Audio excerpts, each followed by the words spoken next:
Yeah. Okay. All right, good morning, Mr. Copeland. I'm Judge Whitaker. I think you've been before me before in unrelated matters. Huh? I'm the judge taking over this case now. So go ahead and have a seat. What I want to ask you right now, I know that you have been given immunity with regard to your testimony, and there had been at some point you didn't want to testify, at some point you did want to testify. The first question I have for you... I know wanted to testify. Okay, the first... Well, right, want to is maybe the wrong term. But my question for you right now is, do you have an attorney at all? I don't know. You don't know whether you have an attorney? I would think that would be a no then, if you don't know whether... I was talking to Melanie, but... Melnick? Yes. Okay. Didn't he ask to be relieved as your attorney, and did you sign something saying that's okay, you can get out of this? I don't. You don't remember? Okay. Does anybody know whether that actually occurred?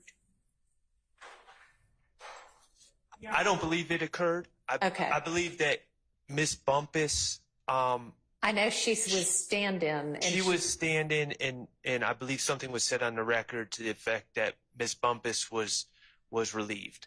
But yeah, I know she was. There was nothing about Mr. Melnick to my knowledge. Okay, maybe we. There was. Miss Bumpus actually said yesterday, I believe, during her testimony, that Mr. Melnick had directed her to tell Mr. Copeland that he could either exercise his, well, choose not to testify. Right.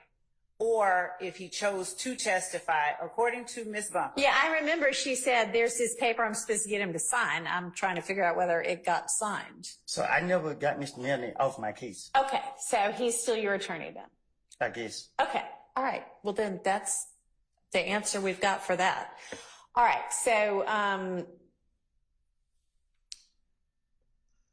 I'm going to try to get a hold of Mr. Melnick and see if he can be here with us this afternoon, because some of what I suspect you recall when you were brought into Judge Glanville's chambers with Ms. Bumpus and a couple of the people from the state, and there was a discussion that Ms. Bumpus and Ms. Hilton and Judge Glanville had with you. You asked some questions. They gave you some information. Some of that information was not actually factually correct.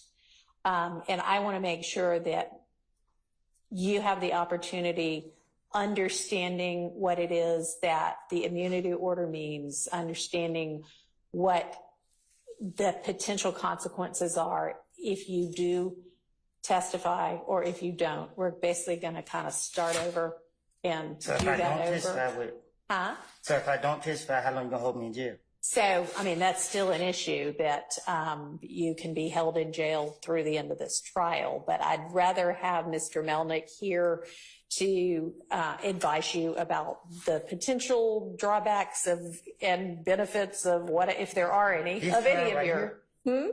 To the end of this trial? Yes. Not the other people.